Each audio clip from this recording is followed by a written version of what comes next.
지금부터는 다가오는 총선 관련 소식 전해드립니다. 4.15 총선의 공식 선거운동이 시작됐습니다. 앞으로 남은 선거운동 기간은 열흘 남짓, 사전 선거일까지는 일주일밖에 남지 않았죠. 이 기간 동안 후보들은 유권자들의 표심을 얻기 위해 지지를 호소하고 유권자들은 어떤 후보를 선택할지 결정하게 됩니다. 본격적인 선거운동에 나선 은평을 후보들은 지역의 주요 현안을 어떻게 바라보고 있는지 취재기자와 짚어보도록 하겠습니다.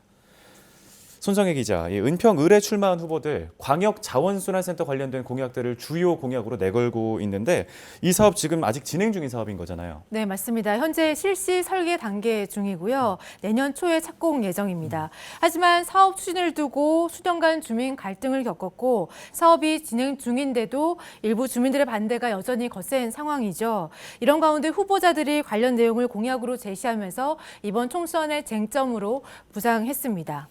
네, 이 사업을 원점에서부터 다시 시작하겠다 이런 공약들인 거죠. 네, 그렇습니다. 미래통합당 허용석 후보와 정의당 김종민 후보의 공약입니다.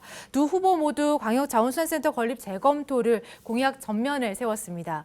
허용석 후보는 사업 결정 과정에 심각한 문제가 있다, 필요하다면 사업을 원점에서 재검토하겠다는 입장이고요. 김종민 후보 역시 지금 단계에서 사업을 중단해야 한다고 말하고 있습니다. 두 후보의 얘기 들어보시죠.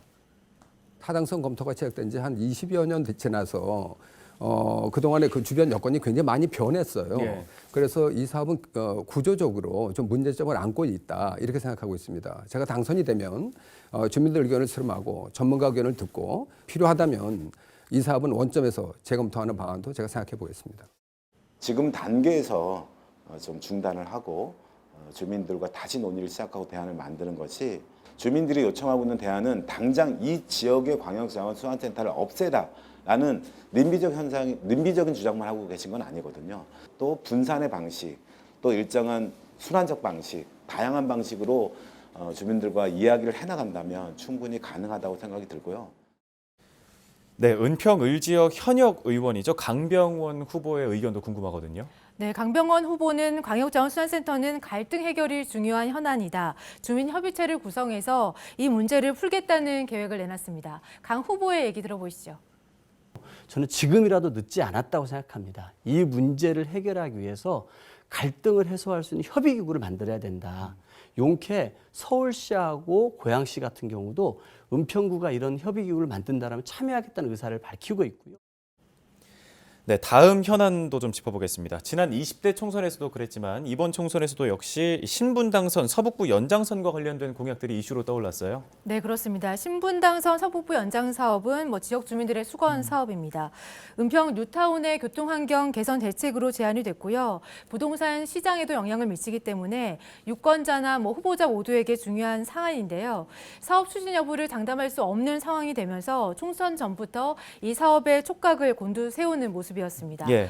사업이 추진되려면 예비 타당성 조사를 통과해야 하는데요. 지난해 중간평가에서 경제성이 낮아 추진하기 곤란하다는 결과가 나왔기 때문입니다.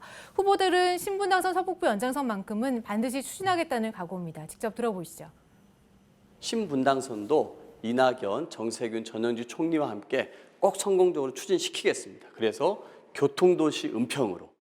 그중에 가장 큰 거는 결국 교통난 문제인데 신분당선 서북부 연장 문제 이거를 제가 반드시 해결할 거고요. 신분당선 이외에도 적극적인 지하철을 중심으로 한 대중교통의 확충 이런 것들을 지금 은평 지역에서 가장 불효급하고 가장 시급한 사안이 아닌가 생각합니다.